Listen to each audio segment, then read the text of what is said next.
তৃতীয় পর্ব। বড় ঘুম পেয়েছে ইন্দ্র, বাড়ি ফিরে চলো না ভাই। ইন্দ্র একটুখানি হাসিয়া ঠিক যেন মেয়ে মানুষের মতো স্নেহাদ্র কোমল স্বরে কথা কহিল। বলিল, ঘুম তো পাবার কথাই ভাই, কি করব শ্রীকান্ত, আজ একটু দেরি হবেই, অনেক কাজ রয়েছে। আচ্ছা, এক কাজ করো না কেন, ওইখানে একটু শুয়ে ঘুমিয়ে নেও না। আর দ্বিতীয় অনুরোধ করিতে হইল না। আমি গুটিসুটি হইয়া সেই তক্তাখানির উপর শুইয়া পড়িলাম, কিন্তু ঘুম আসিল না। স্তিমিত চক্ষে চুপ করিয়া আকাশের গায়ে মেঘ ও চাঁদের লুকোচুরি খেলা দেখিতে লাগিলাম। ওই ডোবে ওই ভাসে, আবার ডোবে আবার ভাসে, আর কানে আসিতে লাগিল জলস্রোতের সেই এক টানা হুঙ্কার। আমার একটা কথা প্রায়ই মনে পড়ে। সেদিন অমন করিয়া সব ভুলিয়া মেঘ আর চাঁদের মধ্যে ডুবিয়া গিয়াছিলাম কি করিয়া। সে তো আমার তন্ময় হইয়া চাঁদ দেখিবার বয়স নয়, কিন্তু ওই যে বুড়োরা পৃথিবীর অনেক ব্যাপার দেখিয়া শুনিয়া বলে যে ওই বাহিরের চাঁদটাও কিছু না, মেঘটাও কিছু না, সব ফাঁকি, সব ফাঁকি, আসল যা কিছু তা এই নিজের মনটা। সে যখন যাকে যা দেখায় বিভোর হইয়া সে তখন তাই শুধু দেখে। আমারও সেই দশা। এত রকমের ভয়ঙ্কর ঘটনার ভিতর দিয়া এমন নিরাপদে বাহির হইয়া আসিতে পারিয়া আমার নির্জীব মনটা তখন বোধ করি এমনই কিছু একটা শান্ত ছবির অন্তরেই বিশ্রাম করিতে চাহিয়াছিল। ইতিমধ্যে যে ঘণ্টা দুই কাটিয়া গেছে তাহা টেরও পাই নাই। হঠাৎ মনে হইল আমার চাঁদ যেন মেঘের মধ্যে একটা লম্বা ডুব সাঁতার দিয়া একেবারে ডান দিক হইতে বাঁ দিক গিয়া মুখ বাহির করিলেন। ঘাটটা একটু তুলিয়া দেখিলাম, নৌকা এবার ওপারে পাড়ি দিবার আয়োজন করিয়াছে। প্রশ্ন করিবার বা একটা কথা কহিবার উদ্যমও তখন বোধ করি আমার মধ্যে আর ছিল না। তাই তখনই আবার তেমনি করিয়াই শুইয়া পড়িলাম।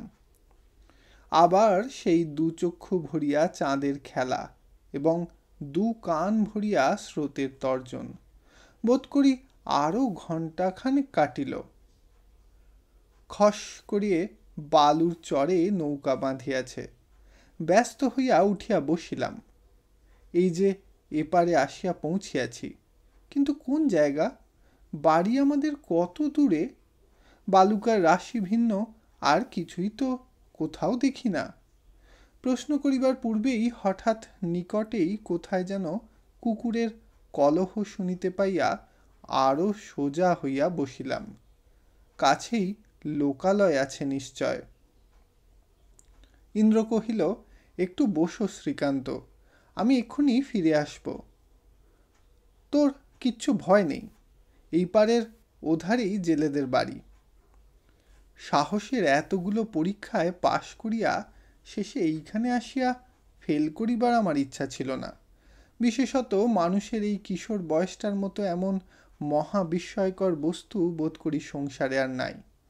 এমনি তো সর্বকালেই মানুষের মানসিক গতিবিধি বড়ই দুর্গেয়, কিন্তু কিশোর কিশোরীর মনের ভাব বোধ করি একেবারেই অজ্ঞেয়। তাই বোধ করি শ্রী বৃন্দাবনের সেই দুটি কিশোর কিশোরীর কৈশোর লীলা চিরদিনই এমন রহস্যে আবৃত হইয়া রহিল। বুদ্ধি দিয়া তাহাকে ধরিতে না পারিয়া তাহাকে কেহ কহিল ভালো, কেহ কহিল মন্দ, কেহ নীতির কেহ বা রুচির দোহাই পারিল, আবার কেহ বা কোনো কথাই শুনিল না। তর্কাতর্কির সমস্ত গণ্ডি মারাইয়া ডিঙাইয়া বাহির হইয়া গেল। যাহারা গেল তাহারা মজিল, পাগল হইল, নাচিয়া কাঁদিয়া গান গাহিয়া সব একাকার করিয়া দিয়া সংসারটাকে যেন একটা পাগলা গারদ বানাইয়া ছাড়িল। তখন যাহারা মন্দ বলিয়া গালি পারিল তাহারাও কহিল, এমন রসের উৎস কিন্তু আর কোথাও নাই। যাহাদের রুচির সহিত মিশ খায় নাই তাহারাও স্বীকার করিল এই পাগলের দলটি ছাড়া সংসারে এমন গান কিন্তু আর কোথাও শুনিলাম না। কিন্তু এত কাণ্ড যাহাকে আশ্রয় করিয়া ঘটিল সেই যে সর্বদিনের পুরাতন অথচ চির নতুন বৃন্দাবনের বনে বনে দুটি কিশোর কিশোরীর অপরূপ লীলা, বেদান্ত যাহার কাছে ক্ষুদ্র, মুক্তি ফল যাহার তুলনায় বারিশের কাছে বাড়ি বিন্দুর মতোই তুচ্ছ, তাহার কে কবে অন্ত খুঁজিয়া পাইল না, পাওয়াও যায় না।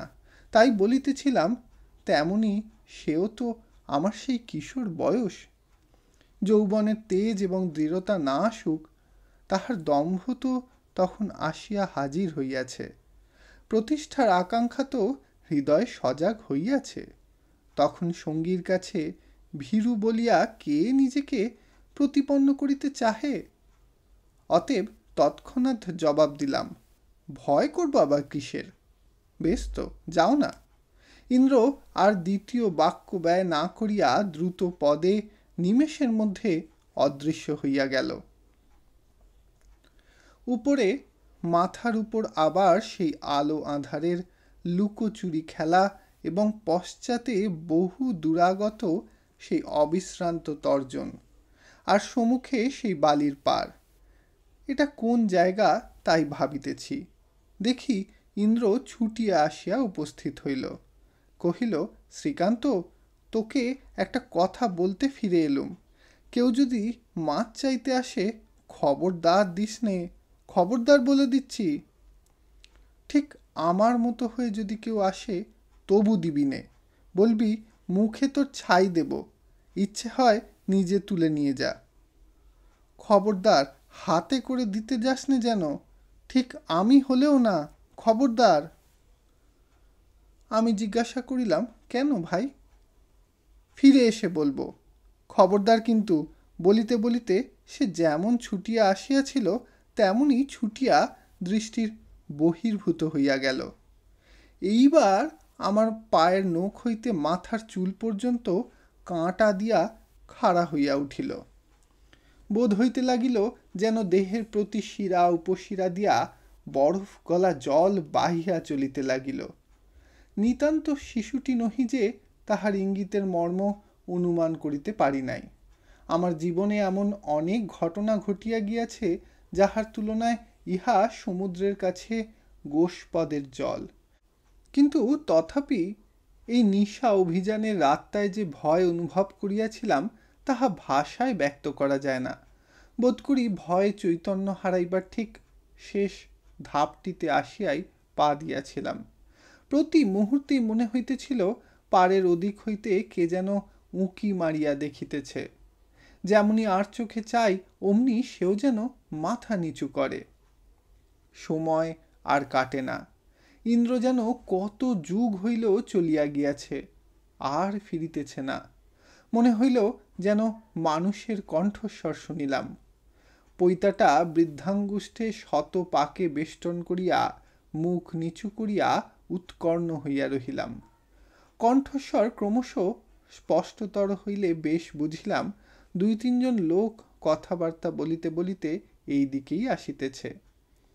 একজন ইন্দ্র এবং আর অপর দুইজন হিন্দুস্থানি।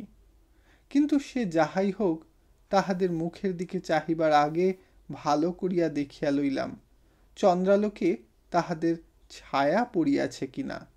কারণ এই অবিসংবাদী সত্যটা ছেলেবেলা হইতেই জানিতাম যে ইহাদের ছায়া থাকে না। আহ, ওই যে ছায়া, অস্পষ্ট হোক তবুও ছায়া। জগতে আমার মতো সেদিন কোনো মানুষ কোনো বস্তু চোখে দেখিয়া কি এমন তৃপ্তি পাইয়াছে? পাক আর নাই পাক, ইহাকেই যে বলে দৃষ্টির চরম আনন্দ, এ কথা আজ আমি বাজি রাখিয়া বলিতে পারি। যাক, যাহারা আসিল তাহারা অসাধারণ ক্ষিপ্রতার সহিত সেই বৃহদায়তন মাছগুলি নৌকা হইতে তুলিয়া জালের মতো এক প্রকার বস্ত্রখণ্ডে বাঁধিয়া ফেলিল এবং তৎপরিবর্তে ইন্দ্রের হাতে যাহা গুঁজিয়া দিল তাহার একটা টুং করিয়া একটুখানি মৃদু মধুর শব্দ করিয়া নিজেদের পরিচয়টাও আমার কাছে সম্পূর্ণ গোপন করিয়া গেল না। ইন্দ্র নৌকা খুলিয়া দিল, কিন্তু স্রোতে ভাসাইল না। ধার ঘেঁষিয়া প্রবাহের প্রতিকূলে লগি ঠেলিয়া ধীরে ধীরে অগ্রসর হইতে লাগিল। আমি কোনো কথা কহিলাম না, কারণ আমার মন তখন তাহার বিরুদ্ধে ঘৃণায় ও কি এক প্রকারের অভিমানে নিবিড়ভাবে পরিপূর্ণ হইয়া গিয়াছিল। কিন্তু এইমাত্র না তাহাকে চাঁদের আলোয় ছায়া ফেলিয়া ফিরিতে দেখিয়া অধীর আনন্দে ছুটিয়া গিয়া জড়াইয়া ধরিবার জন্য উন্মুখ হইয়া উঠিয়াছিলাম। হ্যাঁ, তা মানুষের স্বভাবই তো এই, একটুখানি দোষ পাইলে পূর্ব মুহূর্তের সমস্তই নিঃশেষে ভুলিয়া যাইতে তাহার কতক্ষণ লাগে। ছি ছি, এমনি করিয়া সে টাকা সংগ্রহ করিল। এতক্ষণ এই মাছ চুরি ব্যাপারটা আমার মনের মধ্যে বেশ স্পষ্ট চুরির আকারে বোধ করি স্থান পায় নাই। কেননা ছেলেবেলায় টাকা কড়ি চুরিটাই শুধু যেন বাস্তবিক চুরি, আর সব অন্যায় বটে, কিন্তু কেমন করিয়া যেন সেসব ঠিক চুরি নয়। এমনি একটা অদ্ভুত ধারণা প্রায় সকল ছেলেরই থাকে, আমারও তাই ছিল। না হইলে এই টুং শব্দটি কানে যাইবা মাত্র এতক্ষণের এত বীরত্ব, এত পৌরুষ সমস্তই এক মুহূর্তে এমন শুষ্ক তৃণের মতো ঝরিয়া পড়িত না? সে যদি মাছগুলি গঙ্গার জলে ফেলিয়া দিত, কিংবা আর যাহাই করুক, শুধু টাকা কড়ির সহিত ইহার সংস্রব না ঘটাইত, তাহা হইলে আমাদের এই মৎস্য সংগ্রহের অভিযানটিকে কেহ চুরি বলিলে ক্রোধে বোধ করি তাহার মাথাটাই ফাটাইয়া দিতাম, এবং সে তাহার ন্যায্য প্রাপ্য পাইয়াছে বলিয়াই মনে করিতাম। কিন্তু ছি ছি, এ কি, এ কাজ তো জেলখানার কয়েদিরা করে। ইন্দ্র কথা কহিল, জিজ্ঞাসা করিল, তুই একটুও ভয় পাসনি? তাই না রে শ্রীকান্ত? আমি সংক্ষেপে জবাব দিলাম, না। ইন্দ্র কহিল, কিন্তু তুই ছাড়া ওখানে আর কেউ বসে থাকতে পারত না, তা জানিস। তোকে আমি খুব ভালোবাসি, আমার এমন বন্ধু আর একটিও নেই। আমি যখন আসব তোকে শুধু ডেকে আনবো, কেমন? আমি জবাব দিলাম না, কিন্তু এই সময় তাহার মুখের উপর সদ্য মেঘমুক্ত যে চাঁদের আলোটুকু পড়িল, তাহাতে মুখখানি কি যে দেখাইল, আমি এতক্ষণের সব রাগ অভিমান হঠাৎ ভুলিয়া গেলাম। জিজ্ঞাসা করিলাম, আচ্ছা ইন্দ্র, তুমি কখনো ওই সব দেখেছ? ইন্দ্র জিজ্ঞাসা করিল, কি সব? আমি কহিলাম, ওই যারা মাছ চাইতে আসে। ইন্দ্র কহিল, না ভাই, দেখিনি, লোকে বলে তাই শুনেছি। আমি কহিলাম, আচ্ছা, তুমি এখানে একলা আসতে পারো? ইন্দ্র হাসিল, কহিল, আমি তো একলাই আসি। আমি জিজ্ঞাসা করিলাম, ভয় করে না? ইন্দ্র কহিল, না, রাম নাম করি, কিছুতে তারা আসতে পারে না। একটু থামিয়া কহিল, রাম নাম কি সোজা রে? তুই যদি রাম নাম করতে করতে সাপের মুখ দিয়ে চলে যাস, তবু তোর কিছু হবে না। সব দেখবি ভয় ভয় পথ ছেড়ে গিয়ে পালাবে। কিন্তু ভয় করলে হবে না, তাহলেই তারা টের পাবে এ শুধু চালাকি করছে, তারা সব অন্তর্যামী কিনা। বালুর চর শেষ হইয়া আবার কাঁকড়ের পার শুরু হইল। ওপার অপেক্ষা এপারে স্রোত অনেক কম, বরঞ্চ এইখানটায় বোধ হইল স্রোত যেন উল্টা মুখে চলিয়াছে। ইন্দ্র লগি তুলিয়া বোটে হাতে করিয়া কহিল, ওই যে সামনে বনের মতো দেখাচ্ছে, আমাদের ওর ভেতর দিয়ে যেতে হবে। ওইখানে আমি একবার নেবে যাব আর আসবো, কেমন? অনিচ্ছা সত্ত্বেও বলিলাম, আচ্ছা, কারণ না বলিবার পথ তো এক প্রকার নিজেই বন্ধ করিয়া দিয়াছি। আবার ইন্দ্র আমার নির্ভীকতা সম্বন্ধে বোধ করি নিশ্চিন্ত হইয়াছে, কিন্তু কথাটা আমার ভালো লাগিল না। এখান হইতে ওই স্থানটা এমনই জঙ্গলের মতো অন্ধকার দেখাইতেছিল যে এইমাত্র রাম নামের অসাধারণ মাহাত্ম্য শ্রবণ করা সত্ত্বেও ওই অন্ধকার প্রাচীন বটবৃক্ষ মূলে নৌকার উপর একা বসিয়া এত রাত্রে রাম নামের শক্তি সামর্থ্য যাচাই করিয়া লইতে আমার এতটুকু প্রবৃত্তি হইল না, এবং তখন হইতেই গা ছমছম করিতে লাগিল। সত্য বটে, মাছ আর ছিল না, সুতরাং মৎস্য প্রার্থীর শুভাগমন না হইতে পারে, কিন্তু সকলের লোভ যে মাছেরই উপর, তাই বা কে বলিল? মানুষের ঘাড় মটকাইয়া ঈষদুষ্ণ রক্তপান এবং মাংস চর্বণের ইতিহাসও তো শোনা গিয়াছে। অনুকূল স্রোত এবং বোটের তাড়নায় ডিঙিখানি তরতর করিয়া অগ্রসর হইয়া আসিতে লাগিল। আরও কিছু দূর আসিতেই দক্ষিণ দিকের আগ্রীব মগ্ন বন ঝাউ এবং কষার বন মাথা তুলিয়া এই দুটি অসমসাহসী মানব শিশুর পানে বিস্ময়স্তব্ধভাবে চাহিয়া রহিল, এবং কেহ বা মাঝে মাঝে শিরশ্চালনে কি যেন নিষেধ জানাইতে লাগিল। বাম দিকেও তাহাদেরই আত্মীয় পরিজনেরা সুউচ্চ কাঁকড়ের পাড় সমাচ্ছন্ন করিয়া তেমনি করিয়াই চাহিয়া রহিল, এবং তেমনি করিয়া মানা করিতে লাগিল। আমি একা হইলে নিশ্চয়ই তাহাদের সংকেত অমান্য করিতাম না, কিন্তু কর্ণধার যিনি, তাহার কাছে বোধ করি রাম নামের জোরে ইহাদের সমস্ত আবেদন নিবেদন একেবারেই ব্যর্থ হইয়া গেল। সে কোনো দিকে ভ্রুক্ষেপই করিল না। দক্ষিণ দিকের চরের বিস্তৃতিবশত এ জায়গাটা একটি ছোটোখাটো হ্রদের মতো হইয়াছিল, শুধু উত্তর দিকের মুখ খোলা ছিল। জিজ্ঞাসা করিলাম, আচ্ছা, ডিঙি বেঁধে উপরে উঠবার তো ঘাট নেই, তুমি যাবে কি করে? ইন্দ্র কহিল, ওই যে বটগাছ, ওর পাশেতেই একটা সরু ঘাট আছে। কিছুক্ষণ হইতে কেমন একটা দুর্গন্ধ মাঝে মাঝে হাওয়ার সঙ্গে নাকে আসিয়া লাগিতেছিল। যত অগ্রসর হইতেছিলাম ততই সেটা বাড়িতেছিল। এখন হঠাৎ একটা দমকা বাতাসের সঙ্গে সেই দুর্গন্ধটা এমন বিকট হইয়া নাকে লাগিল যে অসহ্য বোধ হইল। নাকে কাপড় চাপা দিয়া বলিলাম, নিশ্চয়ই কি পচেছে ইন্দ্র? ইন্দ্র বলিল, মরা। আজকাল ভয়ানক কলেরা হচ্ছে কি না, সবাই তো পোড়াতে পারে না, মুখে একটুখানি আগুন ছুঁয়ে ফেলে দিয়ে যায়। শিয়াল কুকুরে খায় আর পচে, তারই এত গন্ধ। আমি জিজ্ঞাসা করিলাম, কোনখানে ফেলে দিয়ে যায় ভাই? ইন্দ্র কহিল, ওই হোতা থেকে হেথা পর্যন্ত সর্বটাই শ্মশান কিনা, যেখানে হোক ফেলে রেখে ওই বটতলার ঘাটে চান করে বাড়ি চলে যায়। আরে দূর, ভয় কিরে, ও শিয়ালে শিয়ালে লড়াই করছে। আচ্ছা, আয় আয়, আমার কাছে এসে বস। আমার গলা দিয়া স্বর ফুটিল না। কোনো মতে হামাগুড়ি দিয়া তাহার কোলের কাছে গিয়া বসিয়া পড়িলাম। সে ক্ষণকালের জন্য আমাকে একবার স্পর্শ করিয়া হাসিয়া কহিল, ভয় কি শ্রীকান্ত? কত রাত্রিরে একা একা আমি এই পথে যাই আসি, 3 বার রাম নাম করলে কার সাধ্যই কাছে আসে? তাহাকে স্পর্শ করিয়া দেহটাতে যেন একটু সাড়া পাইলাম।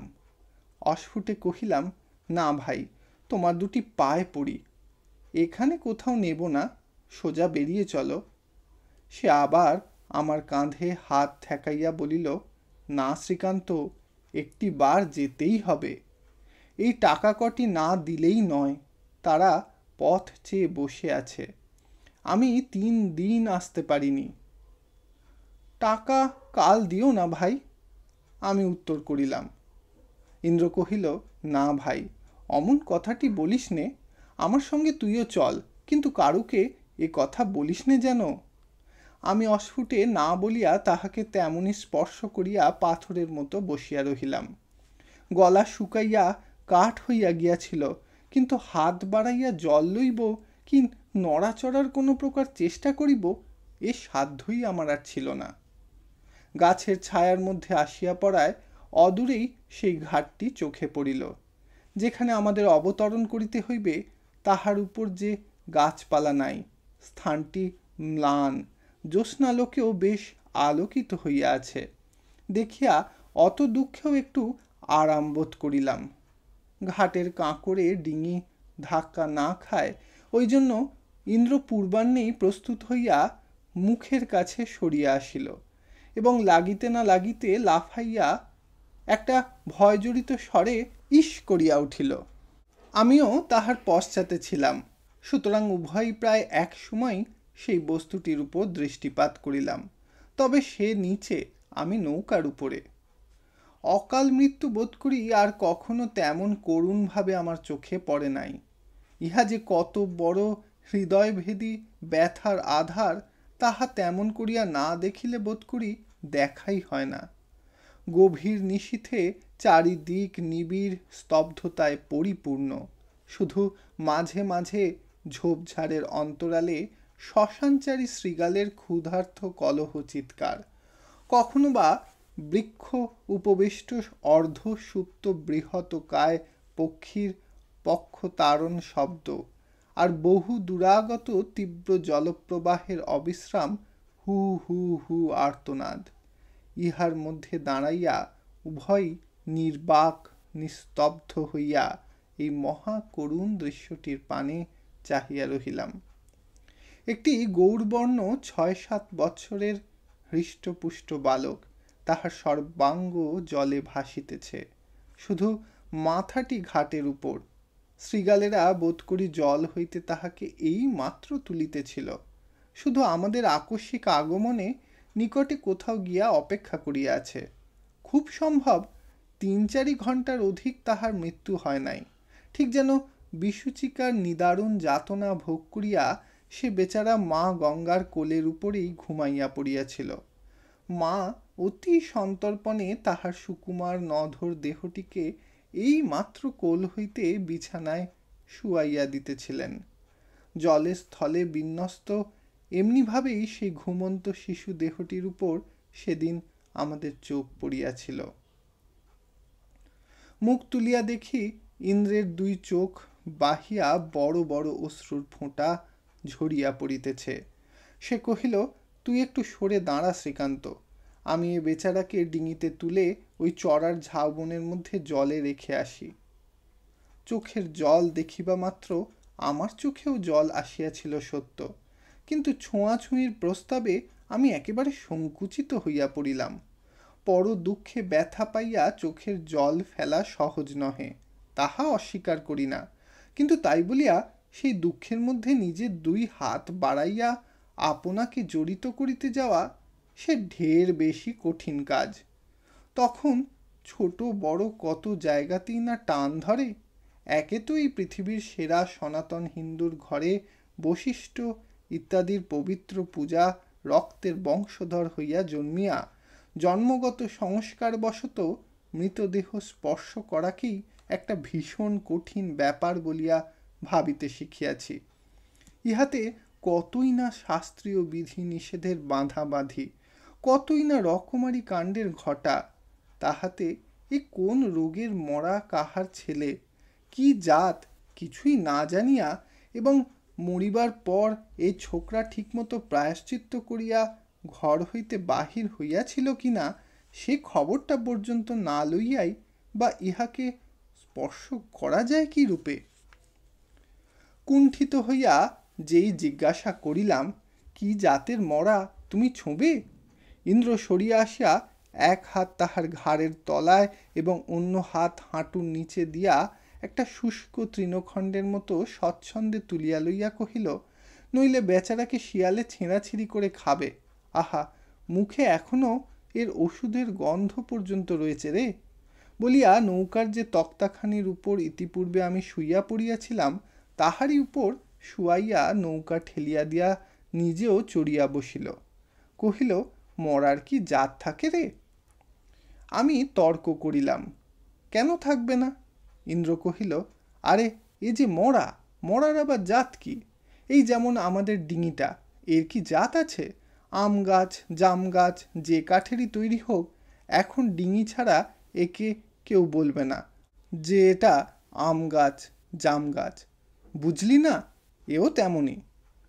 দৃষ্টান্তটি যে নেহাত ছেলে মানুষের মতো এখন তাহা জানি, কিন্তু অন্তরের মধ্যে ইহাও তো অস্বীকার করিতে পারি না, কোথায় যেন অতি তীক্ষ্ণ সত্য ইহারই মধ্যে আত্মগোপন করিয়া আছে। মাঝে মাঝে এমনই খাঁটি কথা সে বলিতে পারিত। তাই আমি অনেক সময় ভাবিয়াছি, ওই বয়সে কাহারো কাছে কিছুমাত্র শিক্ষা না করিয়া বরঞ্চ প্রচলিত শিক্ষা সংস্কারকে অতিক্রম করিয়া এই সকল তত্ত্ব সে পাইত কোথায়। এখন কিন্তু বয়সের সঙ্গে সঙ্গেই ইহার উত্তরটাও যেন পাইয়াছি বলিয়া মনে হয়। কপটতা ইন্দ্রের মধ্যে ছিলই না। উদ্দেশ্যকে গোপন রাখিয়া কোনো কাজ সে করিতেই জানিত না। সেই জন্যই বোধ করি তাহার সেই হৃদয়ের ব্যক্তিগত বিচ্ছিন্ন সত্য কোনো অজ্ঞাত নিয়মের বশে সেই বিশ্বব্যাপী অবিচ্ছিন্ন নিখিল সত্যের দেখা পাইয়া অনায়াসে অতি সহজেই তাহাকে নিজের মধ্যে আকর্ষণ করিয়া আনিতে পারিত। তাহার শুদ্ধ সরল বুদ্ধি পাকা ওস্তাদের উমেদারি না করিয়াই ঠিক ব্যাপারটি টের পাইত। বাস্তবিক অকপট সহজ বুদ্ধি তো সংসারে পরম এবং চরম বুদ্ধি, ইহার উপরে তো কেহই নাই। ভালো করিয়া দেখিলে মিথ্যা বলিয়া তো কোনো বস্তুরই অস্তিত্ব এ বিশ্ব ব্রহ্মাণ্ডে চোখে পড়ে না। মিথ্যা শুধু মানুষের বুঝিবার এবং বুঝাইবার ফলটা। সোনাকে পিতল বলিয়া বুঝানোও মিথ্যা, বুঝাও মিথ্যা, তাহা জানি, কিন্তু তাহাতে সোনারই বাকি আর পিতলেরই বাকি আসে যায়। তোমরা যাহা ইচ্ছা বোঝো না, তাহারা যা তাই তো থাকে। সোনা মনে করিয়া তাহাকে সিন্ধুকে বন্ধ করিয়া রাখিলেও তাহার সত্যকার মূল্য বৃদ্ধি হয় না, আর পিতল বলিয়া টান মারিয়া বাহিরে ফেলিয়া দিলেও তাহার দাম কমে না। সেদিনও সে পিতল, আজও সে পিতলই। তোমার মিথ্যার জন্য তুমি ছাড়া আর কেহ দায়ীও হয় না, ভ্রুক্ষেপও করে না। এই বিশ্ব ব্রহ্মাণ্ডের সমস্তটাই পরিপূর্ণ সত্য। মিথ্যার অস্তিত্ব যদি কোথাও থাকে তবে সে মনুষ্যের মন ছাড়া আর কোথাও না। সুতরাং এই অসত্যকে ইন্দ্র যখন তাহার অন্তরের মধ্যে জানিয়া হোক না জানিয়া হোক কোনোদিন স্থান দেয় নাই, তখন তাহার বিশুদ্ধ বুদ্ধি যে মঙ্গল এবং সত্যকেই পাইবে তাহা তো বিচিত্র নয়। কিন্তু তাহার পক্ষে বিচিত্র না হইলেও কাহারও পক্ষেই যে বিচিত্র নয় এমন কথা বলিতেছি না। ঠিক এই উপলক্ষে আমার নিজের জীবনেই তাহার যে প্রমাণ পাইয়াছি তাহা বলিবার লোভ এখানে সংবরণ করিতে পারিতেছি না। এই ঘটনার 10-12 বৎসর পরে হঠাৎ একদিন অপরাহ্নকালে সংবাদ পাওয়া গেল যে একটি বৃদ্ধা ব্রাহ্মণী ও পাড়ায় সকাল হইতে মরিয়া পড়িয়া আছেন। কোনো মতেই তাহার সংস্কারের লোক জুটে নাই। না জুটিবার হেতু এই যে তিনি কাশী হইতে ফিরিবার পথে রোগগ্রস্ত হইয়া এই শহরেই রেলগাড়ি হইতে নামিয়া পড়েন এবং সামান্য পরিচয় সূত্রে যাহার বাটিতে আসিয়া আশ্রয় গ্রহণ করিয়া এই 2 রাত্রি বাস করিয়া আজ সকালে প্রাণত্যাগ করিয়াছেন, তিনি বিলাত ফেরত এবং সে সময় এক ঘরে। ইহাই বৃদ্ধার অপরাধ যে তাহাকে নিতান্ত নিরুপায় অবস্থায় এই এক ঘরের বাটিতে মরিতে হইয়াছে। যাহা হোক, সৎকার করিয়া পরদিন সকালে ফিরিয়া আসিয়া দেখা গেল প্রত্যেকের বাটির কবাট বন্ধ হইয়া গিয়াছে। শুনিতে পাওয়া গেল গত রাত্রি 11টা পর্যন্ত হারিকেন লণ্ঠন হাতে সমাজপতিরা বাড়ি বাড়ি ঘুরিয়া বেড়াইয়াছেন এবং স্থির করিয়া দিয়াছেন যে এই অত্যন্ত শাস্ত্রবিরুদ্ধ অপকর্ম করার জন্য এই কুলাঙ্গার দিগকে কেশচ্ছেদ করিতে হইবে, ঘাট মানিতে হইবে এবং এমন একটা বস্তু সর্বসমক্ষে ভোজন করিতে হইবে যাহা সুপবিত্র হইলেও খাদ্য নয়। তাহারা স্পষ্ট করিয়া প্রতি বাড়িতেই বলিয়া দিয়াছেন যে ইহাতে তাহাদের কোনোই হাত নাই, কারণ জীবিত থাকিতে তাহারা অশাস্ত্রীয় কাজ সমাজের মধ্যে কিছুতেই ঘটিতে দিতে পারিবেন না। আমরা অনন্যপায় হইয়া ডাক্তারবাবুর শরণাপন্ন হইলাম। তিনি তখন শহরের সর্বশ্রেষ্ঠ চিকিৎসক এবং বিনা দক্ষিণায় বাঙালির বাটিতে চিকিৎসা করিতেন। আমাদের কাহিনী শুনিয়া ডাক্তারবাবু ক্রোধে জ্বলিয়া উঠিয়া প্রকাশ করিলেন, যাহারা এইরূপ নির্যাতন করিতেছেন তাহাদের বাটির কেহ চোখের সম্মুখে বিনা চিকিৎসায় মরিয়া গেলেও তিনি সেদিকে আর চাহিয়া দেখিবেন না। কে এই কথা তাহাদের গোচর করিল জানি না, দিবা অবসান না হইতেই শুনিলাম কেশচ্ছেদের আবশ্যকতা নাই, শুধু ঘাট মানিয়া সেই সুপবিত্র পদার্থটি ভক্ষণ করিলেই হইবে। আমরা স্বীকার না করায় পরদিন প্রাতঃকালে শুনিলাম ঘাট মানিলেই হইবে, ওটা না হয় নাই খাইলাম। ইহাও অস্বীকার করায় শোনা গেল আমাদের এই প্রথম অপরাধ বলিয়া তাহারা এমনি মার্জনা করিয়াছেন, প্রায়শ্চিত্ত করিবার আবশ্যকতা নাই। কিন্তু ডাক্তারবাবু কহিলেন, প্রায়শ্চিত্তের আবশ্যকতা নাই বটে, কিন্তু তাহারা যে এই 2টা দিন ইহাদিগকে ক্লেশ দিয়াছেন, সেই জন্য যদি প্রত্যেকে আসিয়া ক্ষমা প্রার্থনা করিয়া না যান, তাহা হইলে তাহার সে কথা সেই কাজ, অর্থাৎ কাহারও বাটিতে যাইবেন না। তারপর সেই সান্ধ্য বেলাতেই ডাক্তারবাবুর বাটিতে একে একে বৃদ্ধ সমাজপতিদিগের শুভাগমন হইয়াছিল। আশীর্বাদ করিয়া তাহারা কি কি বলিয়াছিলেন তাহা অবশ্য শুনিতে পাই নাই, কিন্তু পরদিন ডাক্তারবাবুর আর ক্রোধ ছিল না। আমাদিগকে তো প্রায়শ্চিত্ত করিতে হয়ই নাই। যাক, কি কথায় কি কথা আসিয়া পড়িল। কিন্তু সে যাই হোক, আমি নিশ্চয়ই জানি, যাহারা জানেন তাহারা এই নাম ধামহীন বিবরণটির মধ্যে সমস্ত সত্যটি উপলব্ধি করিবেন। আমার বলিবার মূল বিষয়টি এই যে, ইন্দ্র ওই বয়সে নিজের অন্তরের মধ্যে যে সত্যটির সাক্ষাৎ পাইয়াছিল, অত বড় বড় সমাজপতিরা অতটা প্রাচীন বয়স পর্যন্ত তাহার কোনো তত্ত্বই পায় নাই, এবং ডাক্তারবাবু সেদিন অমন করিয়া তাহাদের শাস্ত্রজ্ঞানের চিকিৎসা না করিয়া দিলে কোনো দিন এ ব্যাধি তাহাদের আরোগ্য হইত কিনা তাহা জগদীশ্বরই জানেন। চড়ার উপর আসিয়া অর্ধমগ্ন বনঝাউয়ের অন্ধকারের মধ্যে জলের উপর সেই অপরিচিত শিশু দেহটিকে ইন্দ্র যখন অপূর্ব মমতার সহিত রাখিয়া দিল, তখন রাত্রি আর বড় বাকি নাই। কিছুক্ষণ ধরিয়া সে সেই শবের পানে মাথা ঝুঁকাইয়া থাকিয়া অবশেষে যখন মুখ তুলিয়া চাহিল, তখন অস্ফুট চন্দ্রালোকে তাহার মুখের যতটুকু দেখা গেল, তাহাতে অত্যন্ত ম্লান এবং উৎকর্ণ হইয়া অপেক্ষা করিয়া থাকিলে যেরূপ দেখায়, তাহার শুষ্ক মুখে ঠিক সেই ভাব প্রকাশ পাইল। আমি বলিলাম, ইন্দ্র, এইবার চলো। ইন্দ্র অন্যমনস্কভাবে কহিল, কোথায়? আমি বলিলাম, এই যে বললে কোথায় যাবে। ইন্দ্র কহিল, থাক, আজ আর যাব না। আমি খুশি হইয়া কহিলাম, বেশ, তাই ভালো ভাই, চলো বাড়ি যাই। প্রত্যুত্তরে ইন্দ্র আমার মুখের পানে চাহিয়া প্রশ্ন করিল, হ্যাঁ রে শ্রীকান্ত, মরলে মানুষ কি হয় তুই জানিস? আমি তাড়াতাড়ি বলিলাম, না ভাই, জানি নে, তুমি বাড়ি চলো, তারা সব স্বর্গে যায় ভাই, তোমার পায়ে পড়ি, তুমি আমাকে বাড়ি রেখে এসো। ইন্দ্র যেন কর্ণপাতই করিল না, কহিল, সবাই তো স্বর্গে যেতে পায় না, তাছাড়া খানিকক্ষণ সবাইকেই এখানে থাকতে হয়। দেখ, আমি যখন ওকে জলের উপর শুইয়ে দিচ্ছিলাম, তখন সে চুপি চুপি স্পষ্ট বললে, ভেইয়া। আমি কম্পিত কণ্ঠে কাঁদো কাঁদো হইয়া বলিয়া উঠিলাম, কেন ভয় দেখাচ্ছ ভাই, আমি অজ্ঞান হয়ে যাব। ইন্দ্র কথা কহিল না, অভয় দিল না, ধীরে ধীরে বোটে হাতে করিয়া নৌকা ঝাউবন হইতে বাহির করিয়া ফেলিল এবং সোজা বাহিতে লাগিল। মিনিট 2 নিঃশব্দে থাকিয়া গম্ভীর মৃদুস্বরে কহিল, শ্রীকান্ত, মনে মনে রাম নাম কর। সে নৌকা ছেড়ে যায়নি, আমার পেছনেই বসে আছে। তারপর সেইখানেই মুখ গুঁজিয়া উপুর হইয়া পড়িয়াছিলাম, আর আমার মনে নাই। যখন চোখ চাহিলাম, তখন অন্ধকার নাই, নৌকা কিনারায় লাগানো। ইন্দ্র আমার পায়ের কাছে বসিয়াছিল, কহিল, এইটুকু হেঁটে যেতে হবে শ্রীকান্ত, উঠে বস।